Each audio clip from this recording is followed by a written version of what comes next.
موجود رہے. فرماتے ہیں کٹنے سے پہلے طاقت کم تھی, جب حضور نے جوڑا ہے تو طاقت پہلے سے زیادہ ہو گئی ہے, پہلے سے زیادہ ہو گئی ہے طاقت. کہتے ہیں کہ نبی پاک سید عالم صلی اللہ علیہ وسلم کی خدمت میں حضرت عکاش آئے, کہنے لگے سونیا میرے جذبات کنٹرول میں نہیں آ رہے, میں ان بے ایمانوں کے گلے کاٹوں گا, پر میرے پاس تلوار ہی کوئی نہیں, کوئی تلوار ہو تو ماروں نا. ایک درخت کی جڑ تھی, ٹہنی تھی, حضور نے یوں کر کے کھینچی اور میں یہ لینا تلوار. کہتے ہیں وہ حضور کے ہاتھوں میں ٹہنی تھی, میرے ہاتھوں میں آتی گئی اور تلوار بنتی گئی. پھر اس سے کافر کاٹے حضور کے معجزات. 5000 فرشتہ بھیجا اللہ نے جنگ بدر. کتنے؟ یہ میں نے بات اس لیے بیان کی ہے کہ اقبال نے ایک مشورہ دیا, کہتے ہیں تو فضائے بدر تو پیدا کر, فرشتے تیری نصرت کو اتر سکتے ہیں گردوں سے, کتار اندر کتار اب بھی. اقبال کیوں ایسا کہہ رہا ہے؟ تو اقبال کہتے ہیں اس لیے کہ آج بھی ہو اگر ابراہیم کا ایمان پیدا تو آگ کر سکتی ہے انداز گلستان پیدا. 5000 فرشتہ آیا. مجھے تو لگتا ہے فرشتوں نے بھی دعا کی تھی کہ یا اللہ ہم تیرے نبی کی قیادت میں لڑنا چاہتے ہیں. فرشتے آئے. سپر پاور تھی روما, بڑی طاقتور سمجھتی تھی. ایران, روم, یہ کیسر و کسرا بڑی طاقتیں تھی. عرب کے لوگ تو بوریاں نشین تھے صحراؤں میں, نکل کے انہوں نے الٹ پلٹ کے نہیں رکھ دی سارا کچھ. علامہ اقبال سے کسی نے پوچھا تھا کہ مسلمان دوبارہ سے کبھی میں پیدل چل سکتے ہو, تو میں بھی پیدل چلوں گا میں بھی پیدل. یہ چیز مساوات پیدا کرتی. حضور اس طرح جا رہے تھے. ابو سفیان بڑے تیز آدمی تھے. جب پتہ چلا نا کہ مسلمان حملے کے ارادے سے آ رہے ہیں تو ایک بندہ جلدی سے دوڑایا, مکے جا کے بتاؤ تم سب کا مال میرے پاس ہے. تو مسلمانوں نے حملہ کر دیا. خود اس طرح کیا کہ جس رستے سے وہ جا رہے تھے وہ رستہ بدل کے رستہ کوئی اور اختیار کر لیا. قافلہ بھی بچ کے نکل گیا. اہل عرب کا طریقہ تھا ایمرجنسی اعلان کرنے کا. ہمارے ہاں بھی طریقہ ہے, بریکنگ نیوز ہے نا جی, چور آ گیا. پھر وہ کئی دفعہ صحیح بھی آتا ہے تو لوگ یقین نہیں کرتے. ہر شے کی تو بریکنگ نیوز ہے, اور کھولیں تو بیچ میں سے کچھ بھی نہیں نکلتا. میری نیوز بھی نہیں نکلتی, بریکنگ کیا نکلنی ہوتی ہے. اس لیے میں کہتا ہوں کہ میڈیا کی ہر بات کو تسلیم نہ کر لیا کریں. سوشل میڈیا پہ چلنے والی ہر خبر کو نہ مان لیا کریں. یہاں تو اتنا عجیب حال ہے. ہمارے ایک بزرگ عالم دین ہے, بیچارے پچھلے دنوں وضاحت دے رہے تھے خود بیٹھ کے, کہہ رہے تھے میں زندہ ہوں بھائی. کسی نے میڈیا پہ خبر دے دی کہ میں فوت ہو گیا. وہ کہہ رہے تھے مہربانی کرو مجھے سونے دو, سارا دن ٹیلی فون آتے ہیں اور لوگ مجھے فون کر کے میری تعزیت کا پوچھنے لگ جاتے ہیں. تو اس طرح نہ کریں. کیا صرف تھوڑا سا میڈیا چلانے کے لیے جھوٹ بولا جائے گا؟ بہرحال انہوں نے جو بندہ بھیجا تو بریکنگ نیوز کا وہاں بھی ایک طریقہ تھا. اونٹ کے کان ناک کاٹ دیتے تھے, اپنے کپڑے پھاڑ لیتے تھے. اب اونٹ بڑے زور سے چلاتا تھا, جب اس کا ناک کٹ جاتا تھا, اونٹ چلاتا تو لوگ گھروں سے نکل آتے. اب وہ جو بندہ ابو سفیان نے بھیجا تھا اس نے جا کے اپنے اونٹ کے ناک کان کاٹ دیے. لوگ دوڑے باہر نکلے, پوچھا کیا ہوا تو اس نے کہا نکلو تمہارا تو مال سارا لوٹنے لگے مسلمان. ابو سفیان بچ کے نکل گئے تھے. انہوں نے پیغام بھی دیا کہ میں بچ کے آ گیا ہوں, اب آنے کی ضرورت نہیں. لیکن انسان کو جو چیز سب سے زیادہ پستی میں لے جاتی ہے وہ اس کا تکبر ہوتا ہے. تو مینوں جانتا ہی نہیں, تجھے میرا پتہ ہی نہیں. یہ لے ڈوبتی ہے چیز لوگوں. انہیں بھی لے ڈوبی. انہوں نے کہا جی اب نہیں واپس جانا, اب چلو. 1000 کا لشکر, گانے بجانے والی عورتیں ساتھ, شراب کے مٹکے ساتھ, 10 اونٹ روز ذبح ہو رہے ہیں, سردار دعوتیں پکا رہے ہیں, گوشت بھونا جا رہا ہے. بدر میں پہنچ گئے مسلمان بھی 313 پہنچ گئے. یہ ساری رات شرابیں پیتے, وہ ساری رات سجدے کرتے. یہ ناچ گانے سرور کی محفلیں سجتی اور وہ رسول پاک کی تقریر سنتے, حضور کے خطبات سے فیض یاب ہوتے. عمیر بن وہب کو بھیجا ابو جہل نے, کا پتہ کر کے وہ بندے کتنے. اس نے جا کے کہا کہ 312 313 310 اتنے. کہنے لگا جنگ کیا کرنی ہے, ان کو سویرے اونٹوں کی پشتوں پہ باندھ کے لے جائیں گے, مکے جا کے دیکھیں گے کیا کرنا ہے. یہ تکبر ہے نا. تو عمیر بن وہب کہنے لگا ہیں 312 ہیں 313, میرے اندازے میں 310, لیکن ایک کا بھی واپس جانے کا ارادہ کوئی نہیں.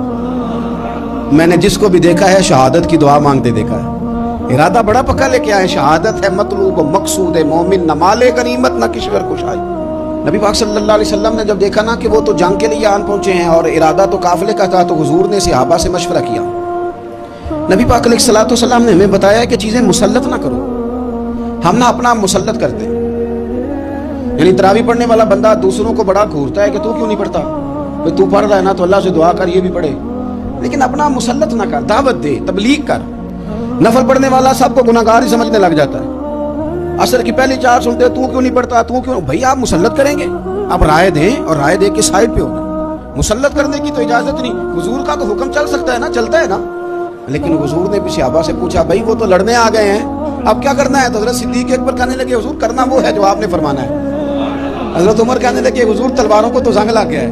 اور جناب علی شیر خدا مرتضی مشکل کشا غل عطا مولا کائنات فرمانے لگے حضور علی اور تلوار یہ تو رشتہ ہی بڑا پرانا، تیاری کریں. حضور کا خیال تھا کہ انصار بھی تو بولے نا، یہ تو سب مہاجرین بول رہے ہیں. انصار کو جب سمجھ آئی نا کہ اشارہ ہماری طرف ہے تو حضرت سعد بن عبادہ اٹھے، کہنے لگے حضور آپ کا اشارہ ہماری جانب ہے؟ فرمایا ہاں. کہا یا رسول اللہ صلی اللہ علیہ وسلم خشکی پہ بھی لڑیں گے اور دریا میں بھی لڑیں گے. حضور انسانوں سے بھی لڑیں گے اور آپ حکم دیں گے تو جنوں سے بھی لڑیں گے. وہ بیٹھے تو حضرت مقداد اٹھے اور کمال کر دی، کہنے لگے یا رسول اللہ آپ ہم سے ارادہ پوچھ رہے ہیں؟ ہم کوئی حضرت موسیٰ کی قوم ہے جو اپنے نبی سے کہہ دیں گے آپ لڑے اور آپ کا خدا لڑے؟ سونیا ہم آپ کے ساتھ لڑیں گے اور آپ کے قدموں پہ جانیں بھی قربان کریں گے. نبی کا حکم ہو تو کود جائیں ہم سمندر میں اور جہاں کو محو کر دے نعرہ اللہ اکبر میں. نہتے 313 بشر شوق شہادت میں نکل آئے تھے میدان میں محمد کی قیادت میں. نہ تیغ و تیر پہ تکیا نہ خنجر پہ نہ بھالے پر، بھروسہ ہے تو ایک سادی سی کالی کملی والے پر. نبی پاک صلی اللہ تعالیٰ علیہ وسلم نے جذبات سنے تو فرمایا چلو نہ چلیں پر چھوٹے چھوٹے بچے واپس کر دو. ایک چھوٹے بچے تھے عمیر بن ابی وقاص، حضرت سعد بن ابی وقاص کے بھائی، زمین پہ لیٹ کے رونے لگے سونیا میں نے بھی جانا ہے. کمپیوٹر کے لیے نہیں رو رہے، موبائل کے لیے نہیں رو رہے، نئی سائیکل کے لیے نہیں، شہادت کے لیے. حضور میں لڑوں گا اب مجھے لے کے تو چلیں. یا رسول اللہ میں طاقتور نکلوں گا لے کے تو چلیں. ان کے آنسو دیکھ کے حضور نے فرمایا لے چلو نا ساتھ. فطرت مسکرا رہی تھی. حضرت سعد بن عبادہ ایک دوسرے سے کہہ رہے تھے ہم سے لڑنے آیا ہے ابو جہل. جس قوم کے بچوں کی شجاعت کا یہ عالم ہے اس قوم میں علی کا کیا حال ہوگا اور امیر حمزہ کا کیا عالم ہوگا. یہ ہمارے ساتھ مقابلہ کریں گے یہ لوگ. اور چھوٹے اتنے تھے. حضرت عمیر کے تلوار اپنے ہاتھوں سے اپنے گلے میں نہیں لٹکا سکتے تھے، وہ بڑے بھائی نے لٹکائی. میدان میں نکلے. حضور علیہ السلام نے تقریر کی. فرمایا تمہیں پتہ ہے تم کس جنت کی جانب جا رہے ہو؟ وہ جنت ہے جس کی چوڑائی زمین آسمان کے برابر ہے. حضرت عمیر بن حمام انصاری ایک صحابی تھے.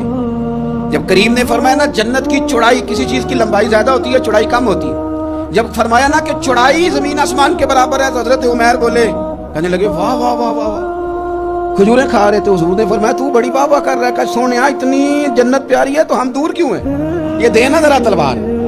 جلدی سے میدان میں نکلے. اللہ نے انہیں شہادت عطا فرمائی. رات ساری وہ مست رہے شراب کے نشے میں اور حضور ساری رات مصلی پہ رہے، ساری رات دعائیں میں. پتہ کیا کہا؟ اے اللہ یہ میری کل کمائی تھی 313 جو میں لے کے آ گیا ہوں، اگر یہ ہلاک ہو گئے تو قیامت تک کون تیری عبادت کرے گا؟ ان کی مدد فرما. اور ایک رات پہلے صفیں بھی سیدھی کرائیں، بلکہ صفیں سیدھی کراتے حضرت سواد کے پیٹ پہ چھڑی لگ گئی تو انہوں نے کہا حضور بدلا دیں. حضور نے کپڑا ہٹایا تو انہوں نے وجود چومنا شروع کر دیا. حضور نے ہمیں سبق دیا کہ صفیں بھی سیدھی کرانی ہے اور دعائیں بھی کرانی ہیں. صف بھی سیدھی ہو مصلی بھی آباد، دونوں کام کرنے. اور پھر توکل ہو، پھر تمہارا دل جمے کہ انشاءاللہ فتح اللہ مسلمانوں کو دے گا. رونے نہ رویا کرو، معیشت کے، معاشرت کے، غریبی کے، تنگ دستی کے، فقیری کے رونے نہ رو. اللہ کی مدد کو آواز دو. ہم نے وہ لوگ بھی دیکھے ہیں بیچارے جو نہ اسلامی معیشت پہ بات کرتے ہیں، نہ معاشرت پہ، نہ اخلاقیات پہ، اور جب بھی بات کریں گے کہیں گے حضور کو تو علم ہی کوئی نہیں تھا، کاری کچھ نہیں سکتے تھے، مجبور محض تھے معاذ اللہ. یہ تقریریں کریں گے.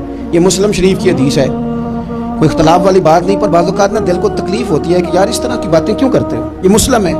حضرت انس بن مالک فرماتے ہیں ایک رات پہلے حضور نے چھڑی پکڑی اور میدان بدر میں جا کے فرمایا، لکیر کھینچ کے فرمایا یہاں ابو جہل مرے گا، یہاں عتبہ مرے گا، یہاں شیبہ، یہاں ولید مرے گا. حضور نے لکیریں کھینچی. فرماتے ہیں باقی لوگ جنگ لڑ رہے تھے اور میں چپ کے لکیریں بھی دیکھ رہا تھا کہ حضور نے لگائی تھی. فرماتے ہیں اللہ کی عزت کی قسم کوئی کافر 1 انچ بھی ادھر ادھر نہیں ہوا، جہاں نبی پاک نے لکیر لگا دی تھی وہیں مرا ہے. یہ شان اللہ نے حضور کو دی ہے، حضور کے علم مبارک کا یہ کمال ہے. نہ اس طرح کی باتیں کریں جس سے امت تقسیم ہو. سویرے جنگ شروع ہوئی، صبح 3 کافر میدان میں نکلے، عتبہ، شیبہ اور ولید. 3 انصاری مسلمانوں کی جانب سے مقابلے میں نکلے. لیکن وہ تکبر جو ہوتا ہے نا وہ جان چھوڑتا نہیں. تو ولید کہنے لگا، عتبہ شیبہ کہنے لگے ہم نے نہیں ان سے لڑنا، یہ تو ہمارے پائے کے ہی نہیں، کوئی قریش میں سے بھیجو، قریش میں سے.